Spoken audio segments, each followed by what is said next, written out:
Ding, ding, ding, ding, ding.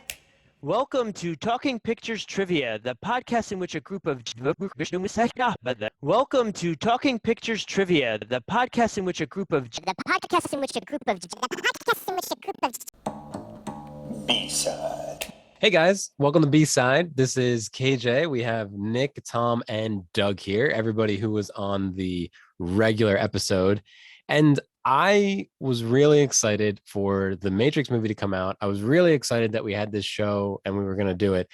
And the episode was a lot of fun to make, but I wanted to kind of recreate sitting around at a diner after the show with, I don't know, cheese fries, coffee, milkshake, whatever you normally got at the diner after the show. Either get it now or imagine it in front of you.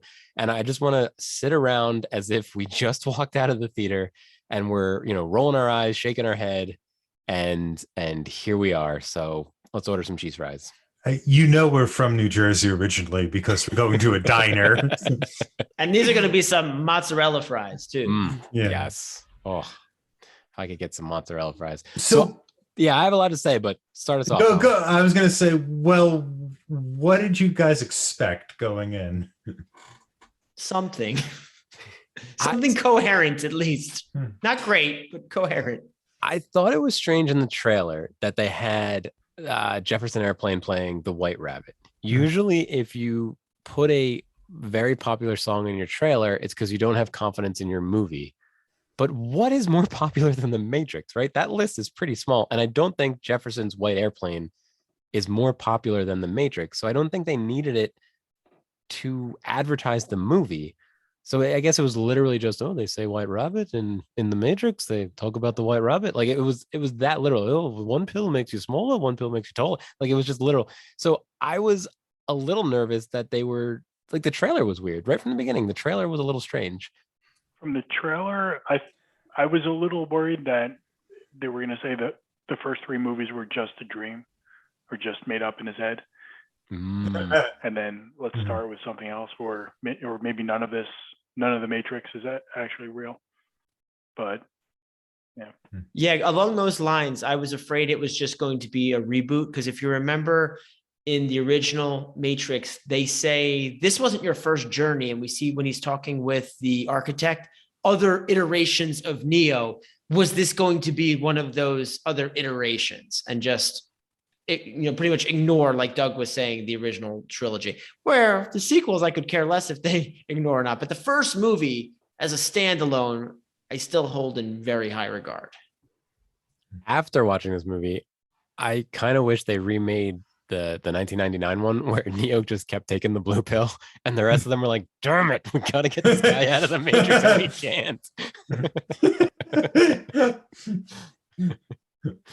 All right, so here's what I think is the biggest problem with this movie.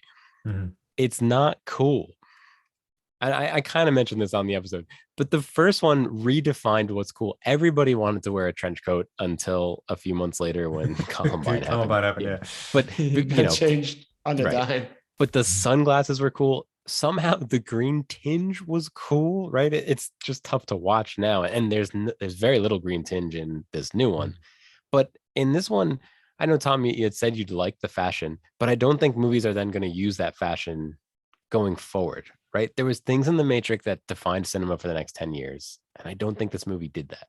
It's not going to define 10 days, let alone 10 years. And I mean that. It's nothing special.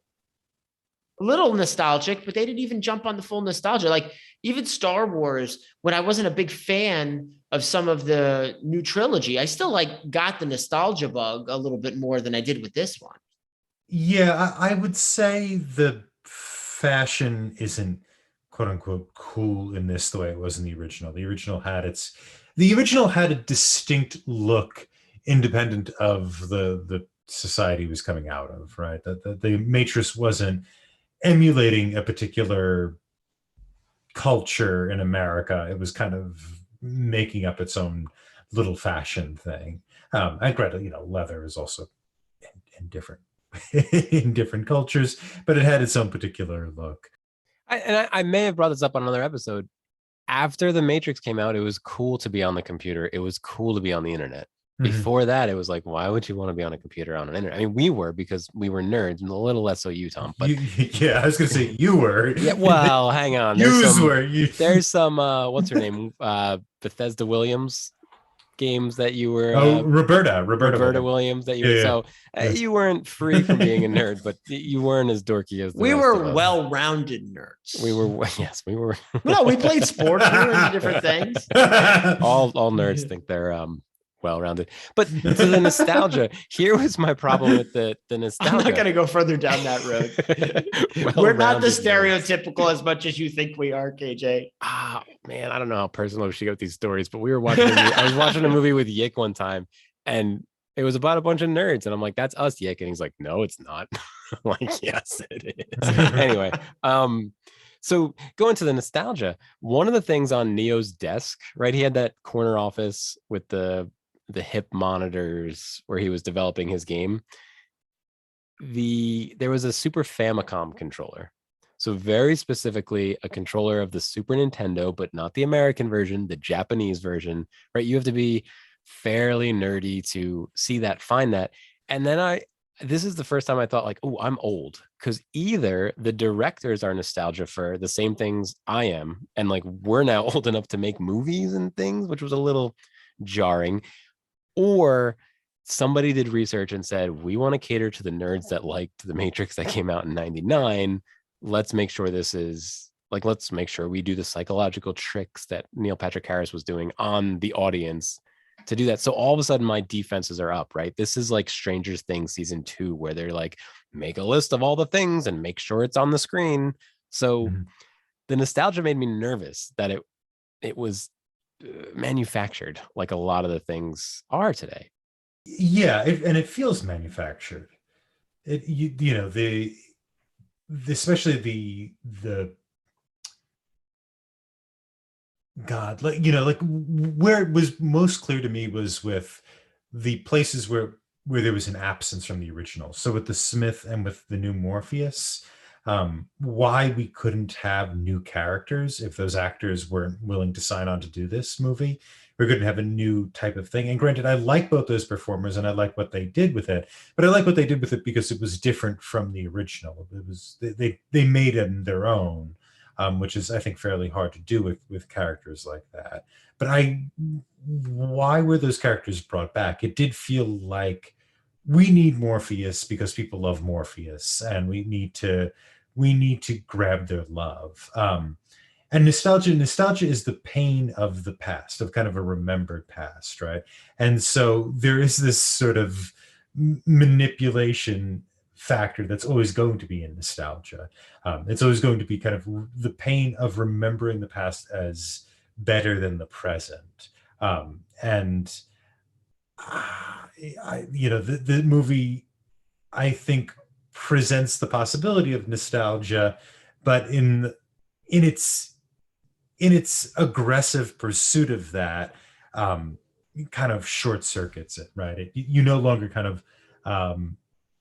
long for the past movie through the vehicle of this movie. You just want this movie to go away so you could watch the original. Yeah, well, especially the scenes where the movie's on behind the characters. That's what I was just going to say. Go for it. It pulls you out of it. That's the biggest offender, because you're not being nostalgic. You're witnessing it and you're comparing it like, that was really cool. But I'm watching right now, not as cool as that. No. Yeah, and I was like, oh, that Morpheus was so cool. Oh, what they did there was so cool. Now I have this.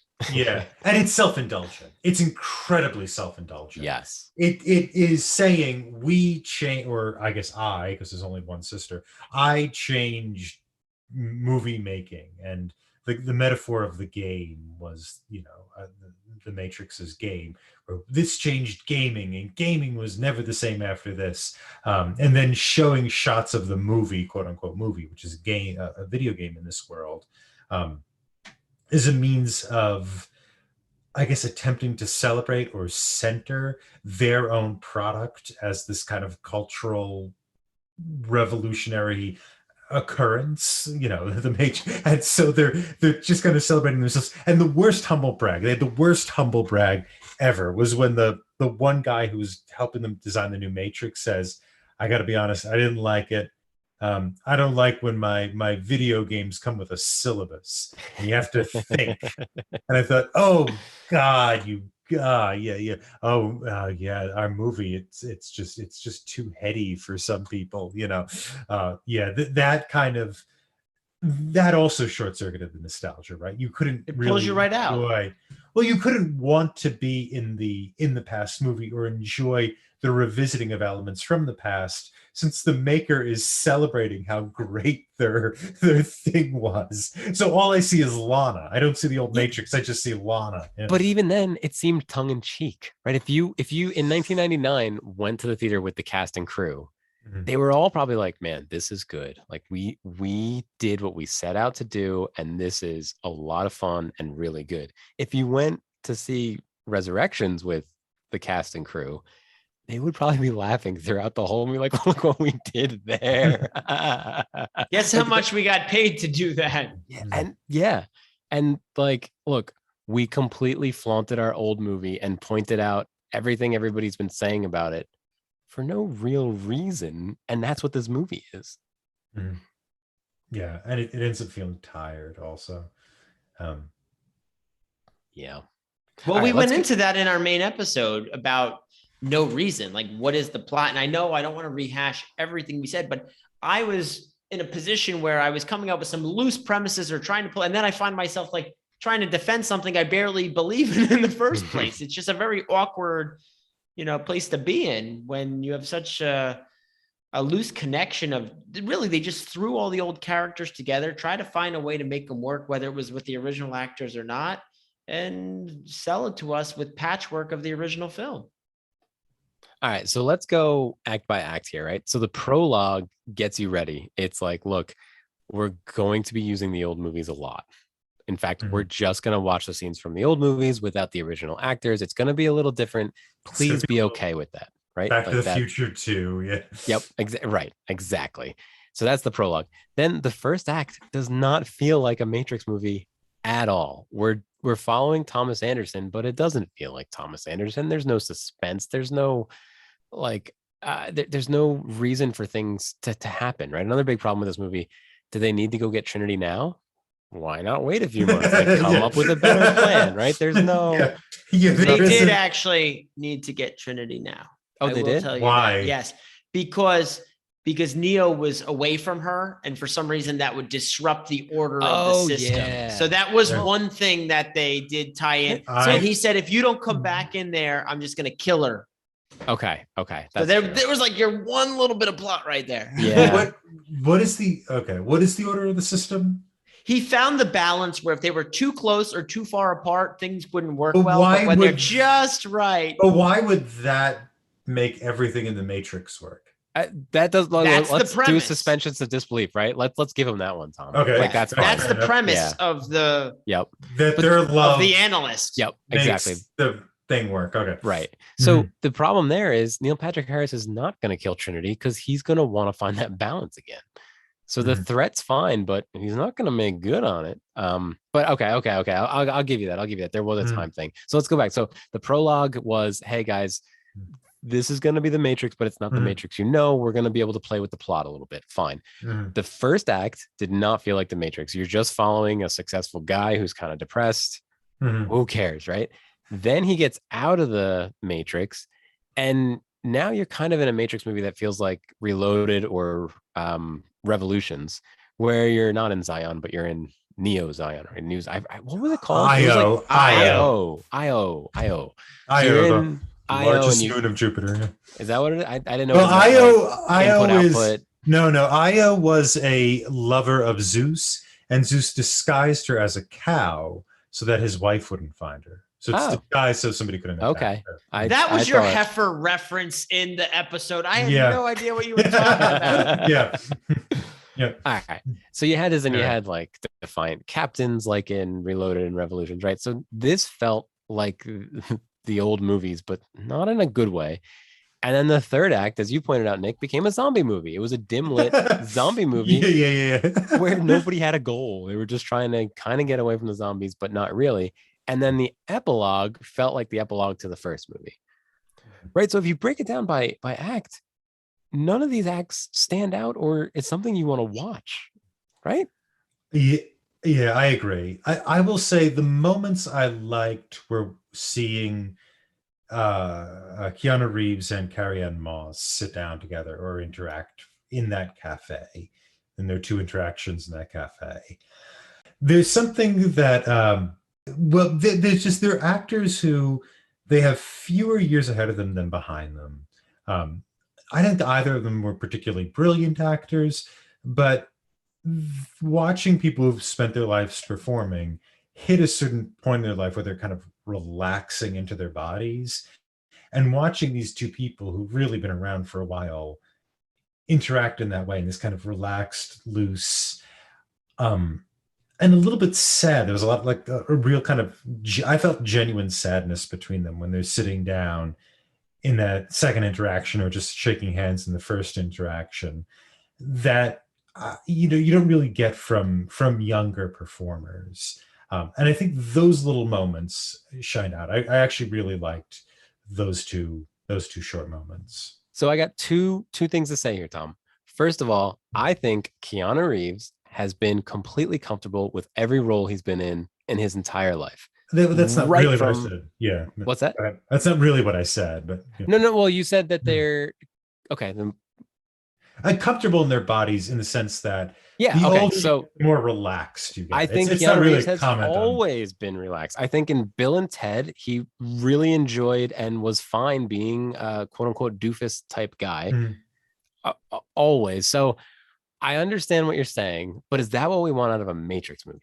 Right? One of the things that makes a Matrix movie is it's cool and it defines cinema for the next 10 years. Are we looking for that relaxed, comfortable situation? Well, that's what I thought. When I think Matrix, I think let's sit around in a coffee shop and talk shop. I mean, maybe not. I don't really know. But I like those moments. All right, well then let's talk about these. You're allowed to like the moments. Yeah. That doesn't make it a good Matrix film. But they were nice moments. They were nice. Yeah.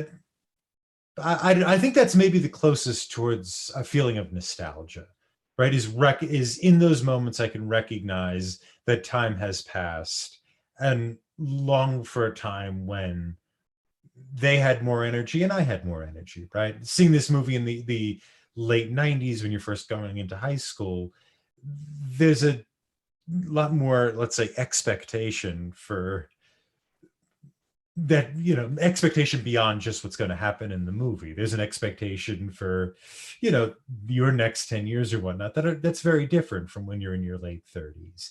And you could even see that with these kind of watching these older performers meet again in these roles. There's a certain feel to it that I liked. All right, I want to make a confession here on B-side that the super fans will now know. I cry in almost every movie I see, including this one, Matrix Resurrections. And it's just like what you're saying, Where? Tom. Well, I'll tell you exactly where. They were up on the roof. It was Trinity and Neo, and Trinity says, "We can't go back." And I don't think it made sense plot-wise to what she couldn't go back to. But what it did make sense is we can't go back to 1999 and be young again. Mm-hmm. We are here now, and you can't recapture your youth. You can't relive your youth. You probably wouldn't want to if you actually had the opportunity. But there was something so sad about that, because she's saying we have responsibility now. And in the movie, right, she kind of has kids, I guess, and things like that. So you're not free to be the one. You're not free to conquer the world. You're not free to make any decision you want that is exciting or interesting or even boring, if that's what you want to make. You lose those liberties as you get more responsibilities, and that's cool too. I'm not knocking that, but it's different, and it's sad. It is. That's I that's when I sheds a few tears there at that point. Yeah. So. And I like that. I think that's communicated because of those actors and the fact that we followed them as young people in this way, in this kind of relationship, a fictitious relationship, but a relationship all the same, And however, there was a lot of exposition in this movie. Yeah. Oh my gosh. You had to start off with one of your favorite scenes, Tom, here. Neo and Trinity talking in the coffee shop, right? Mhm. We just get this exposition dump. Neo meeting, is it Naomi or Niobe? Niobe. B, right? Niobe. B is in Yeah. Betty. Naomi meet or Neo meeting Niobe when they first get to IOIO. Mhm. Then you have You missed both of them. Did I- Naomi goes to IOIO. yeah. So Neo meeting Niobe in IOIO. Okay, This is whatever. Niobe had a farm. IOIO. And then Niobe then in the next scene says what happened to Zion through more exposition. Mhm. Neil Patrick Harris talks about how he resurrected Neo and Trinity. Mhm. I guess you get a little bit of visuals there, but it's still just monologuing. Mhm. Whatever the French guy was saying, I'm going to count that as exposition.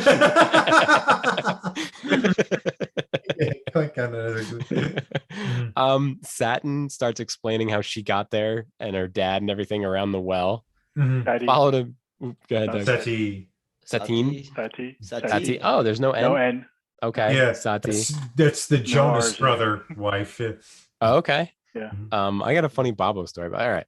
And then Sati right after that again explaining how they're going to get Trinity out of the Matrix around the well. And then there was another scene where a crew member starts explaining to Neo how Trinity inspired her. There was just a lot of times where people were kind of monologuing what's going to happen, or so. Well, they always say Yeah. good movie making is telling and not showing. And not correct? showing. Yeah.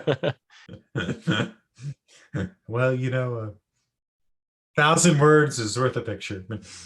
So let's get into a plot discrepancy that I think I found in this movie. Ooh, I have one of those too. Do you? You Let's start go- with yours you go because first. I've been talking way too much. Go for it, Doug. All right. So the Nemesine, I think is how they pronounce it. I think they pronounce the name of the ship. I think that's how they pronounce it. I would not have pronounced it that way, but I don't know. But anyway, so it was made in the EU in the year 2274, according to the plaque. Okay. Right. So this is just a chronology thing. Mhm. So the original Matrix, and that's supposed to take place around the year 2199, right? Mhm. Okay. And the first three movies probably cover less than a year, I would guess. Yeah, roughly. Yeah, I think that's Yeah. fair. So not too long.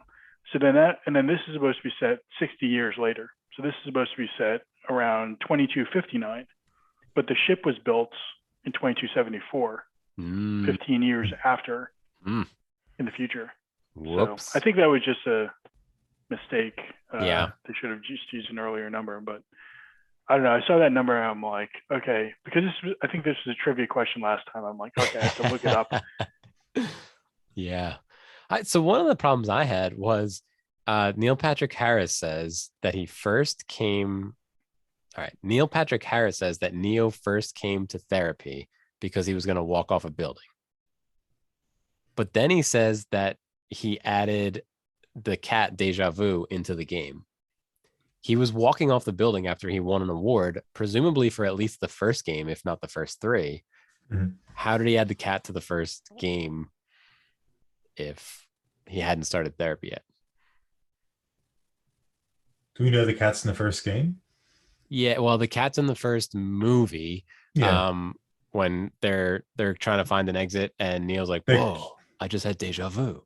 Well, Yeah, was it the because they- same cat or was it a similar cat? Like they were, Yeah. Mhm. So I don't remember any other black cats, and Mhm. yeah, I mean, who knows? But No. Yeah, I guess so. yeah, I guess I'm they kind of- screwed that up. well, yeah, but another weird thing towards the end of the movie, right? They're like, all right, Neo's gonna ask Trinity if she wants to be his girlfriend again, or if she's gonna stay with her husband. And so she walks into this room. Is it a cafe? I don't know. and there's like 100 people plus I think lined it's the up. Simulate. The Simulate, great name, Mhm. by the way. I love it. Yeah. That's Mhm. fantastic. If you could take away anything from this movie, Simulate. Mhm. Right. So imagine this. Imagine your Trinity. You walk into the Simulate, and there's 100 people, and they're all focused on you, and some of them have FBI jackets. And Neo's like, "Hey, do you want to like be with me? What would you do?" I that, and then her family walks in, and they also don't react to the giant crowd. Like it's just a weird. Yeah, yeah. It's you're kind of not sure what the rules are, right? Because you could at least argue that she's maybe becoming aware and is, you know, realizing that this is the same kind of construct she dealt with in the past. But why doesn't her kids or husband know? Chad, the director of John Wick, no, Yeah. yeah, I think someone calls him Handsome Chad, right? yeah, he calls him We should handsome. call him- yeah, I think that's Which is the analyst, right? yeah. So I think But we that's should his- just refer to him as Handsome Chad. Handsome Chad, from yeah. now on. Which, by the way, in 2 weeks, you're gonna see, probably 2-3 weeks, you'll see an article about incels in Matrix 4 because of Handsome Chad. But it's like a big incel thing, the term Chad for like a handsome guy who gets the girl you want.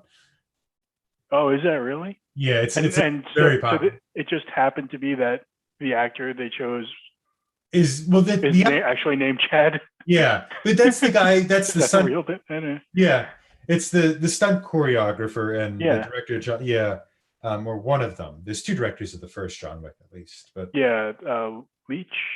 I something. think was Yeah, the other one. Mhm. Yeah. Yeah, but handsome Chad.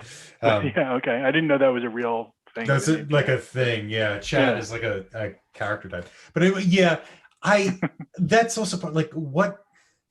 There's scenes like that, right? Where you're like, why are people responding in this way? Yeah. Right? Why are they?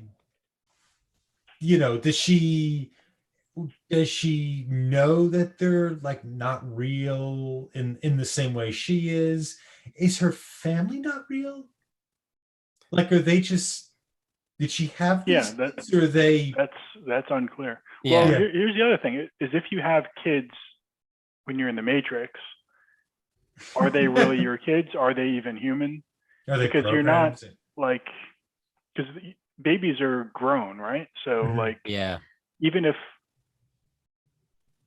I don't know if they're kids that are programmed and like you're actually interacting with the same physical person, like how do you know it's even your kid, right? Because they could just switch people and they don't, you can't even go by how they look because it doesn't equate, your just for the simplicity of the movies, like you generally have the same actor playing the body in the real world as what you see in the Matrix, but they could be different.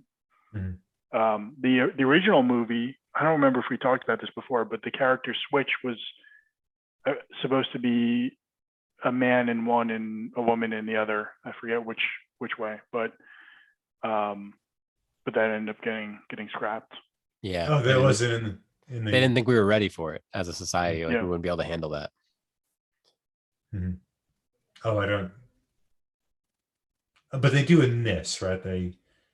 I don't think there was direct. I think think so. everybody felt more like a they. So I think it's actually we've gone way past that. Oh no, I meant like literal body switching. Do they do that? No, in this? I don't. Oh no, that's right. That They I just could remember. unplug and plug people in. Yeah.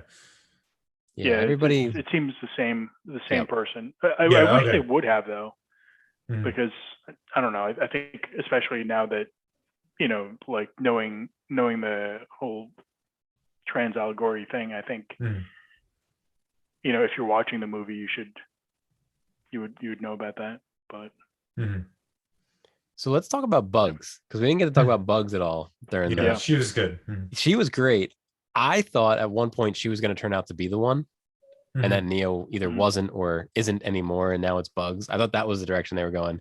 And then I was like, oh, wait, no. They're going to kill off Trinity, and Bugs is going to either absorb Trinity's consciousness or something like that. But then I'm like, oh, no, wait a minute. They're going to kill off Neo. and she's going to absorb Neo's consciousness, and she's going to be with Trinity in the real world. But none of that happened. But so I never understood why she had to do the like mind meld thing with Trinity in the first place. Yeah, that's what I was talking about. I couldn't follow that part of the plot. I imagine in a longer movie they maybe set more things up that made more sense and it had to be cut or something. Mm-hmm. Yeah, I didn't get that at all. I also didn't have the same response you did, KG. She did feel like one of the people on the original Nebuchadnezzar who was there to find the one and make that thing happen. I didn't feel like she was going to have an elevated role beyond that. Well, I guess in the prologue, she's the main character.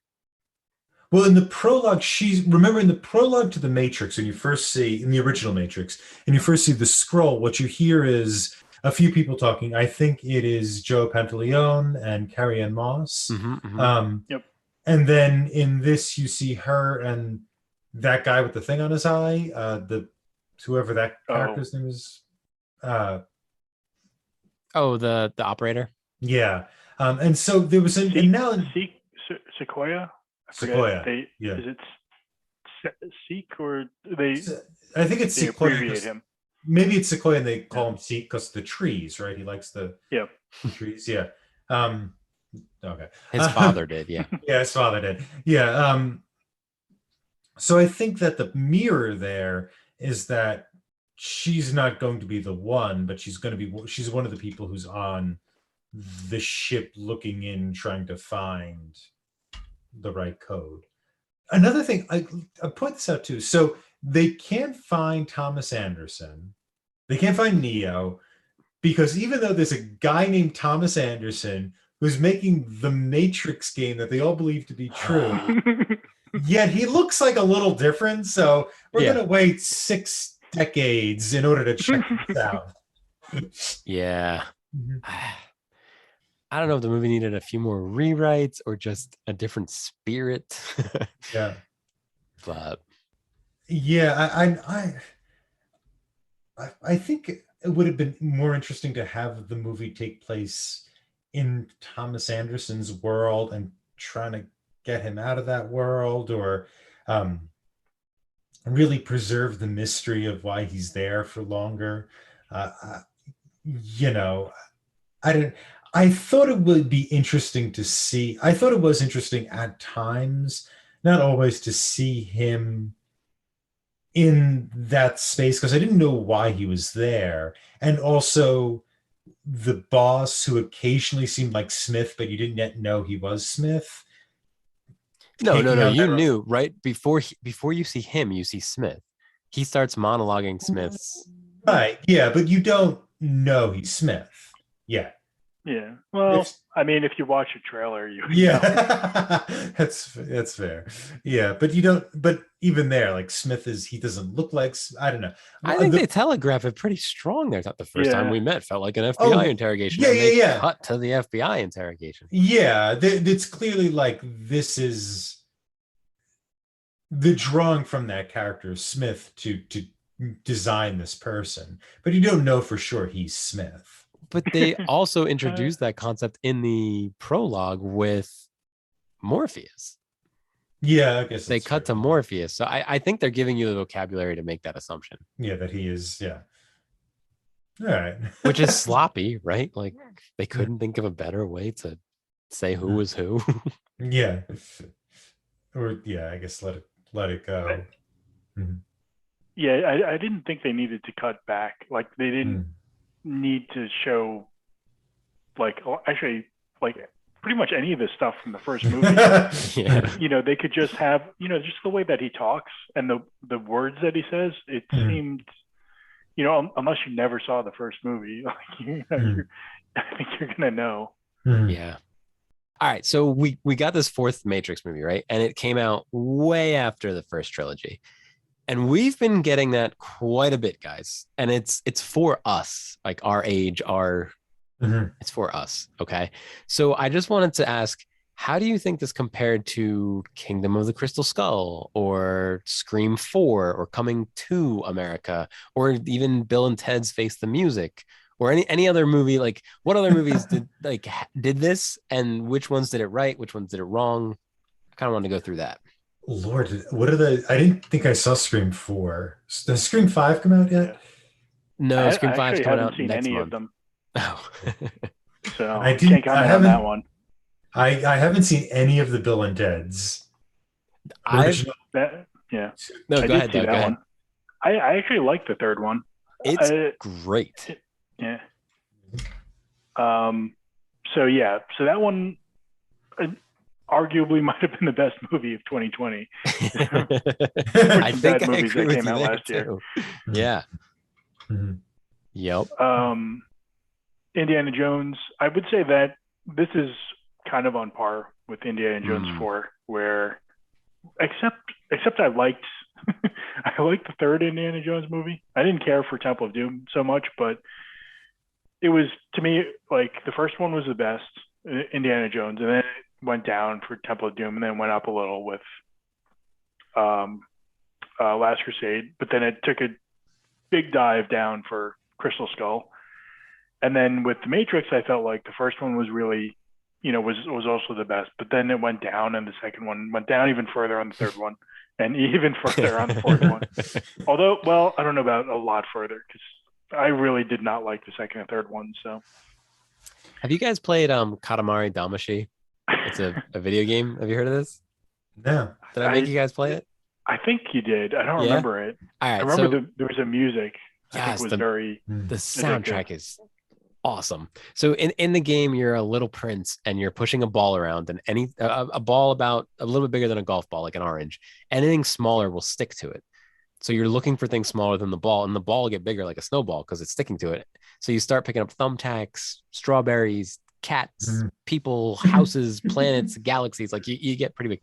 But the guy who made it loved making the game and he really enjoyed it. And the Namco, the company that published it, said, all right, make another. And he goes, no, I did what I wanted to do. There's no reason to make another. And they said, okay, we'll make one. And he goes, whoa, whoa, whoa, whoa, whoa, I'll make one. And the whole game, it's called We Love Katamari. The whole game is people praising the first game for being so wonderful and good. And it's hilarious. It's great. It's really fun. So there was a little bit of that in this movie, I felt like, right? First they broadcast literally like Warner Brothers is making us do this because otherwise they're going to make whatever they want. And then they're like, well, why don't we just, trumpet and praise the first one. So from that perspective, I kind of like it a little bit better, I think. I go ahead, Doug. Yeah. I was gonna say that just because you're being like aware, like you're like meta awareness of previous movies doesn't make it good. Like it doesn't excuse poor movie making. Like it's like, oh, like we meant to make fun of something if something was bad. It's like, oh well, we meant to do that because it's a parody. Like I honestly like as I was watching it, I was feeling like, is this like a fan made parody that like they just like use like the deep fake technology to make it look like Keanu is really there.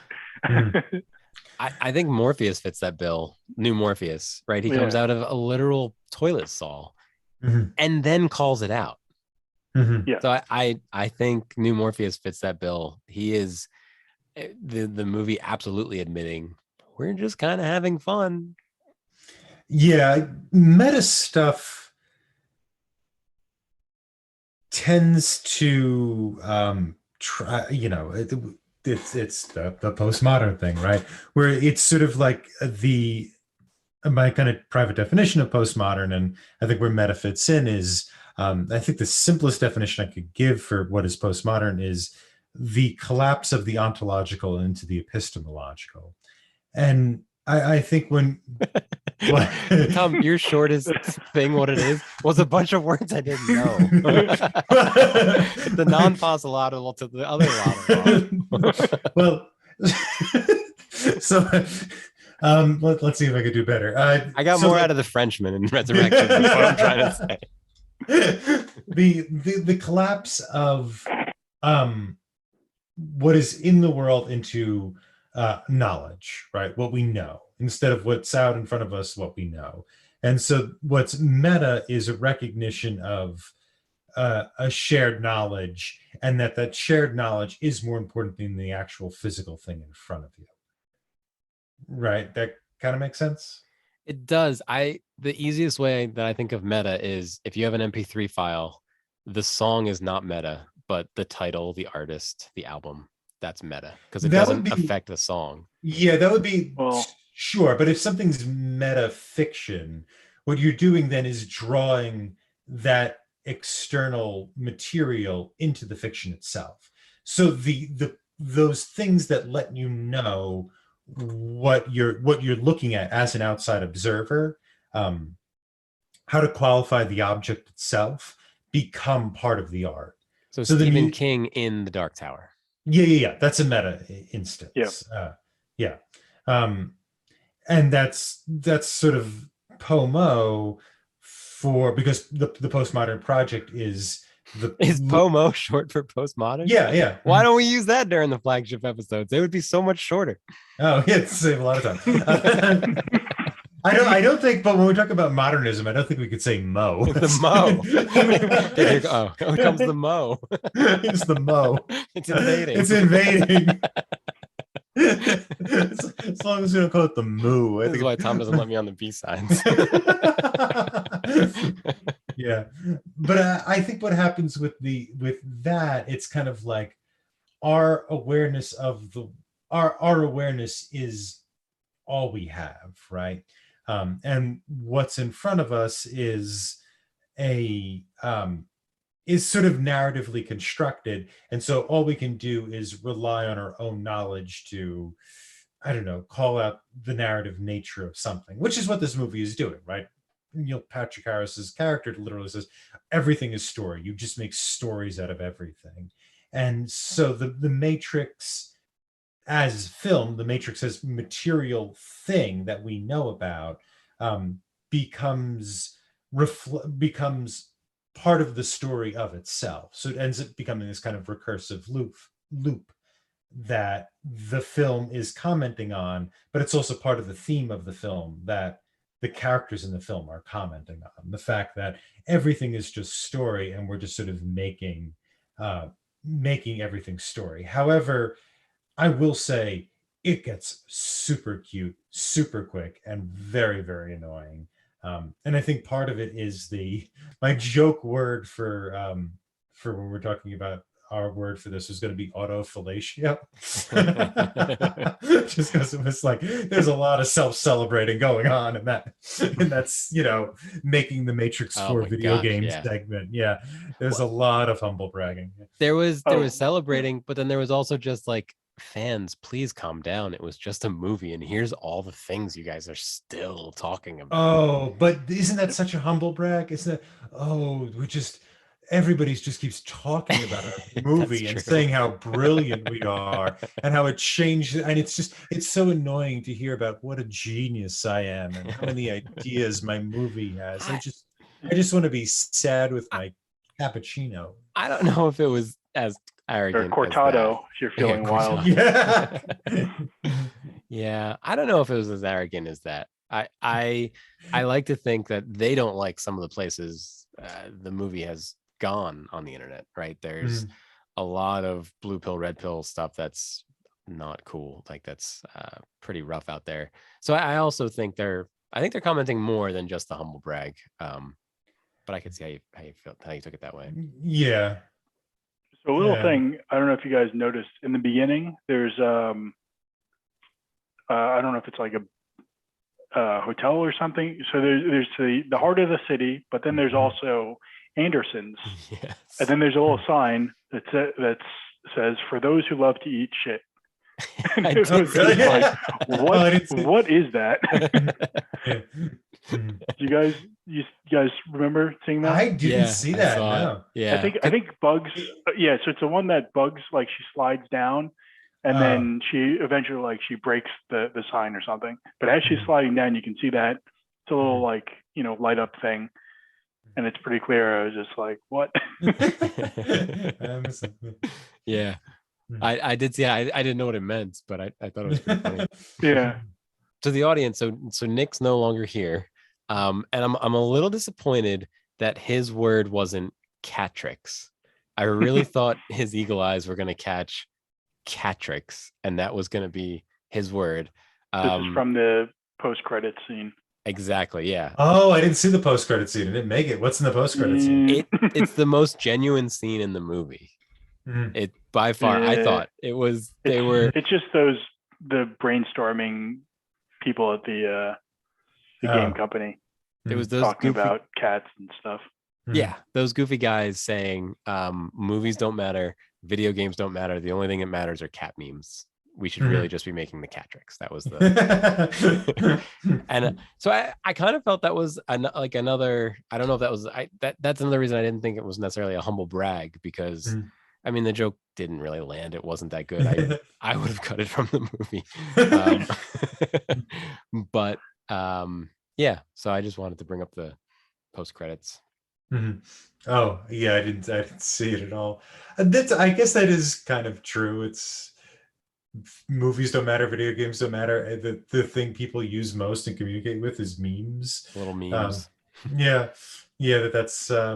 that is what you're more likely to see and absorb on a day-to-day basis. Yep. I guess I got one more thing. So one thing you guys brought up on the episode is that there's a potential of a sequel. I took this to mean they're done. Like the Wachowskis are not making any more movies. Like they ended it by saying we're painting rainbows in the sky. Like they're done. Yeah, I don't know. I don't know where they're flying off to do. So that's fine. I'm of mixed opinions because I feel like if they make another one, how could it be worse than this one? Right. But, because they probably made a lot of money and they know they'll make a lot of money, even if they're still making bad movies. Like, look at the Transformer movies. Like, they're incoherent and they cost a lot of money, but they make a ton of money. Sell toys and you make money off that too. And it's just like, they'll just keep doing it. And they don't need to hire, a decent writer and just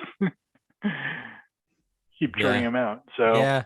But do you think Keanu Reeves and the Wachowskis would be involved, or do you think Warner Bros. Would just start anew, maybe with Will Smith or whatever? I think Keanu would have to be in it. Yeah. Wachowskis. I mean, what are the rights? Because this one, I think there was another. I think Zach Penn was originally attached, so I don't know if they have complete control. Honestly, like if I were them, I would just sell the rights, and then you probably get a ton from that, and not have to worry if people don't like the new one. There was something. There's a lot of noise about Matrix 5 online. Really? 5 and 6. There's no release dates yet. But I think a lot of people actually like this movie. Ooh. I don't understand why, but I saw some stuff. It's like originally it said mostly positive reviews, which is like really like. Yeah, reach out to us on Twitter at Talking Studios if you disagree with us. We'd love to continue the conversation. So I wanted to bring up a little trivia thing that I was happy to see. Oh, great.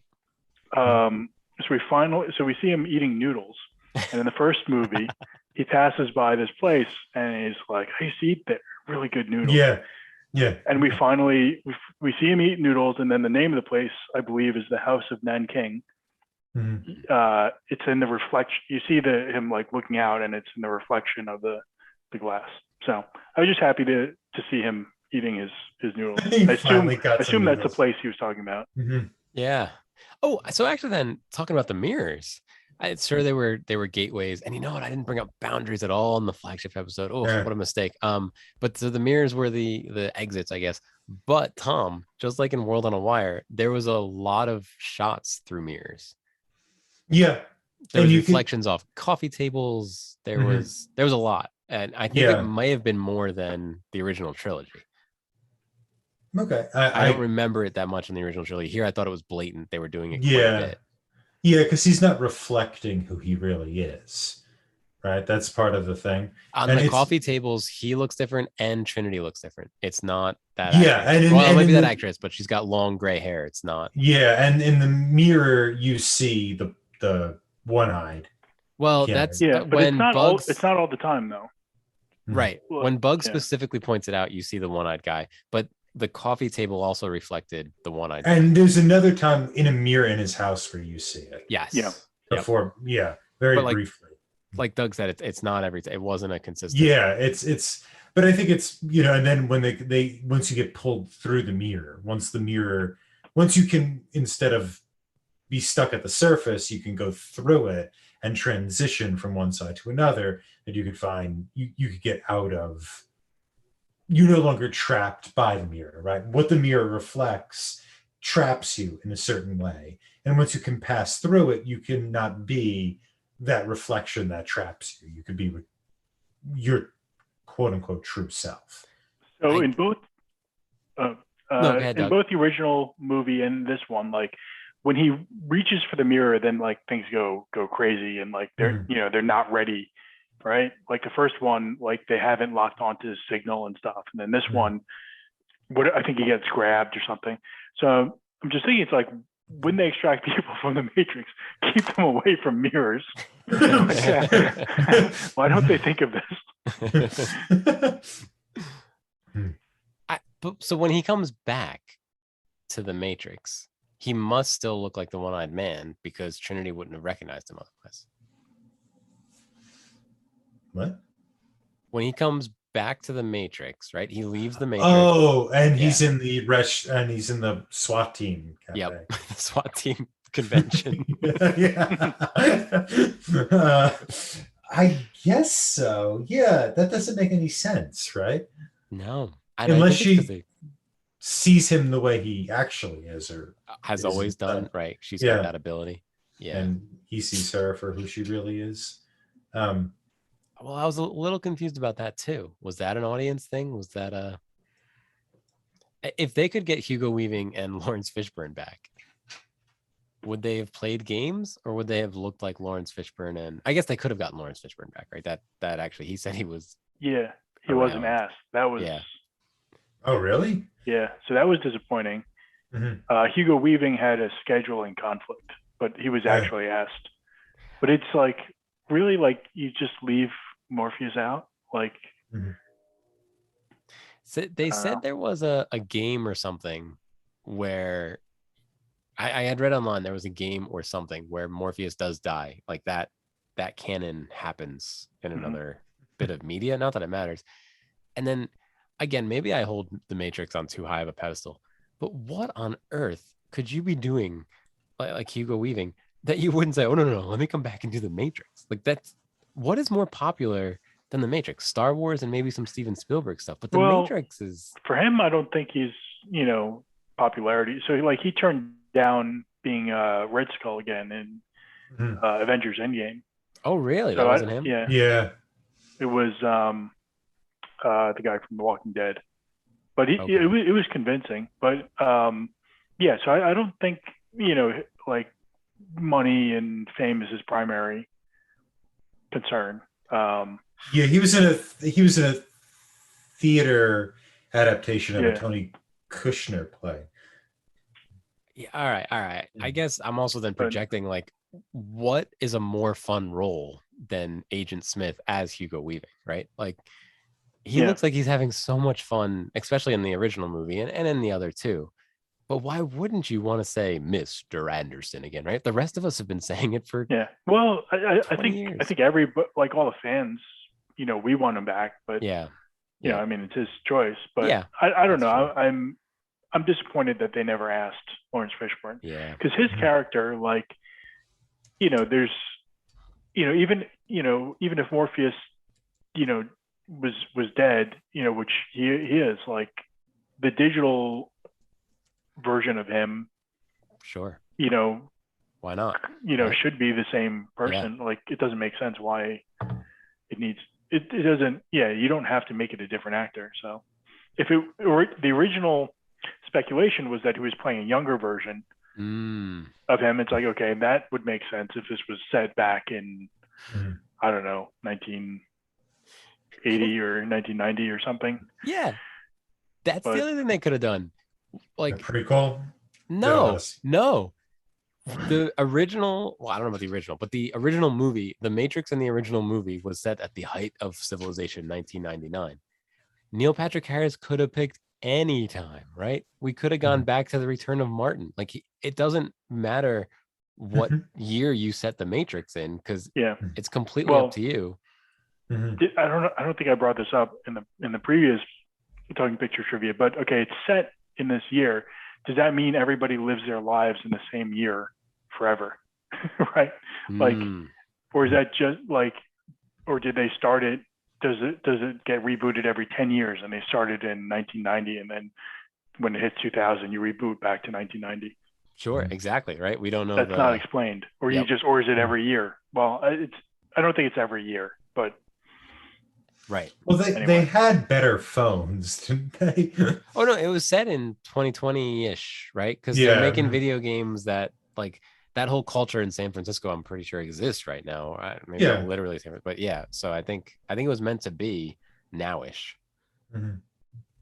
But yeah, I'm kind of glad they didn't. But I thought they were going to set it in 1999, or even. Like, right, Stranger Things is in the 80s. Like, I thought they would have picked the perfect nostalgia time for, we might be a little too young for the perfect nostalgic age for The Matrix, but I didn't know if they were going to pick the perfect year for that kind of nostalgia.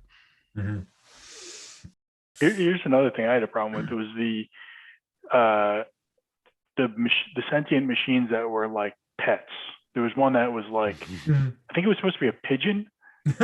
Yeah, wasn't it? Because wasn't it there like a combination of a pigeon and a jellyfish?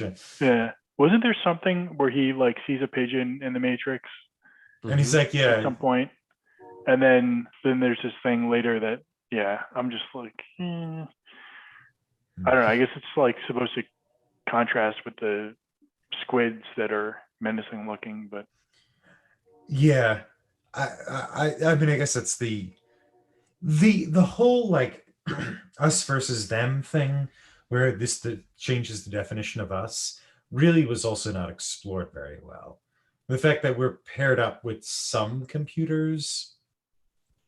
Well, again, so that's because at one point everybody was on the same team, but then the computers ran out of resources because we were the resource. Right. No, so, I understand the plot.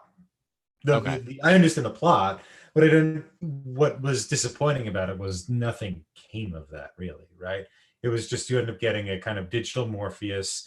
You had pigeon squids that flew around, and we now had strawberries. It wasn't like the idea of everything changed. We redefined who us is. Right? I understand the queer reading. Yeah. Right. Like I get that. Right, there's a potential queer reading there. However, when it comes to the actual, loaded gun, fire the gun in the last act element of a movie or a play, that gun never was fired, right? They never needed that kind of tech to. Oh no, they do need the bird squid thing, right? To get Trinity out. Yeah, I think they do. Sati. Yep. Yeah. So, that's right. Yeah, that she's also a part of the new team or the new arrangement. They needed Sati, and then they needed. Oh, hang on, wait. They needed new Morpheus, right? And new Morpheus had to like squirrel up the little thing to get there, but Bug could just show up. Yeah, that's right. She just climbed up. We only had one shot at getting Neo. There's no way we're getting to Trinity until we need to in the third act. Yeah. Right, because the bird goes first. Sati goes. Oh no, I guess Morpheus goes first, then Sati, and then one of the pets just brings. Well, Sati's just a program, not she doesn't have a physical. Yeah, that bird was Sati. No, Sati's the Indian. Was That Mrs. bird Jones. shows up, and then Niobe's like, "Hang on, guys, I got to go talk to this thing." She jumps to the well, talks to Sati. Is Sati in the bird? Sati is the bird. So Sati is a bird, and also Nick Jonas's wife.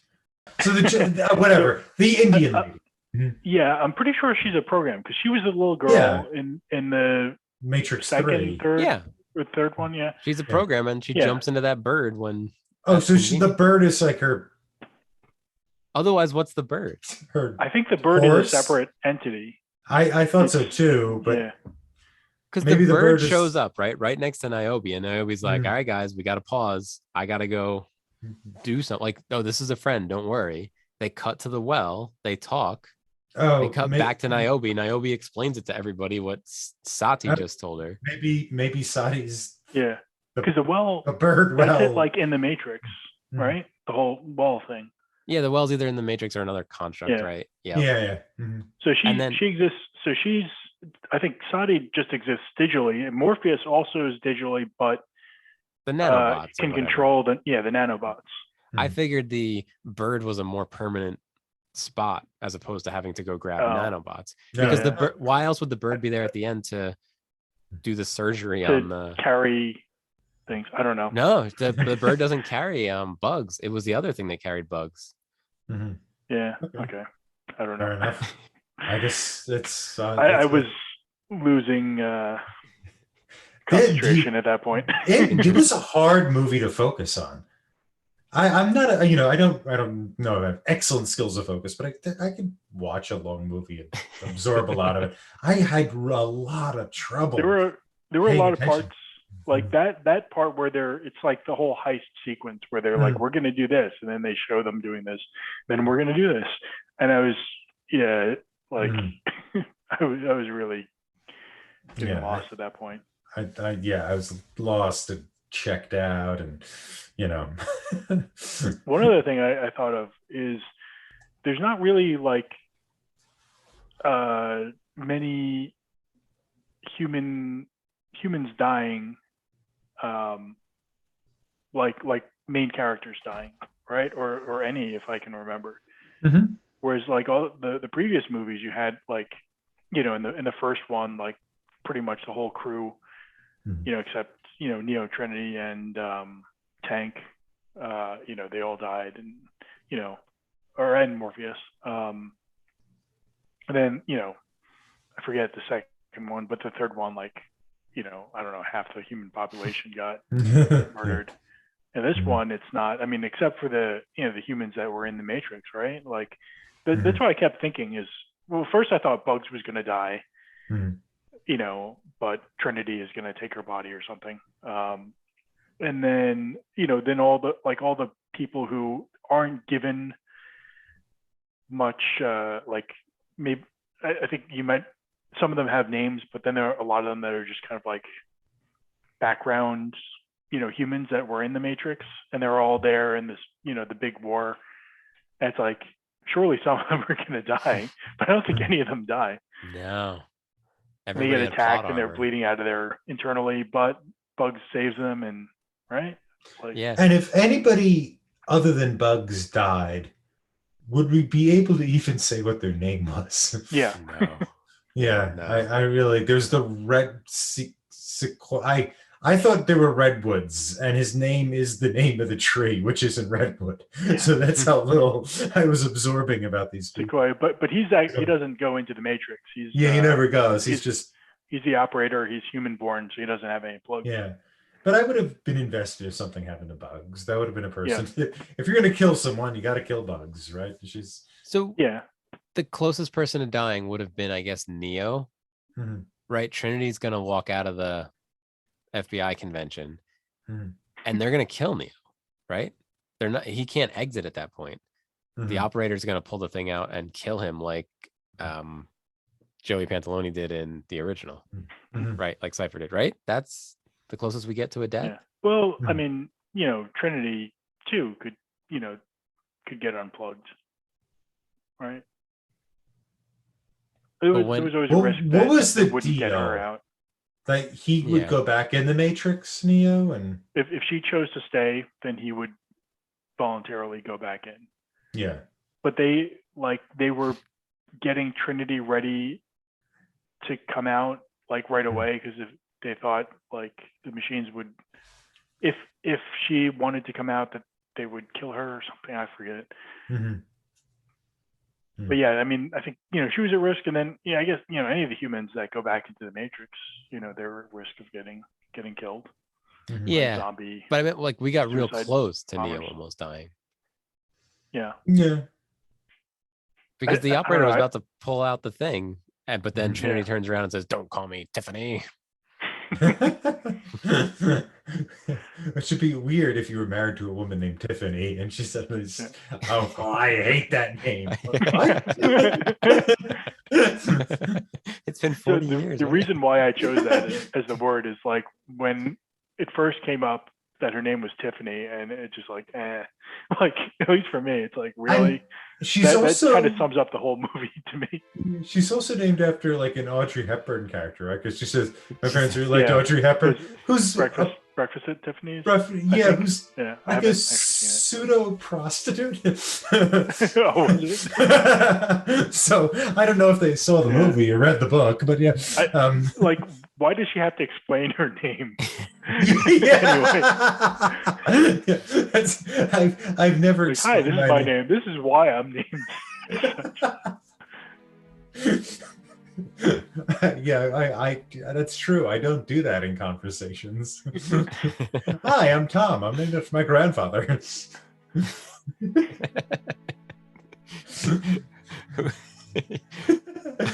I can't think of a famous Thomas, but who was a big blah blah blah blah blah fan. Yeah.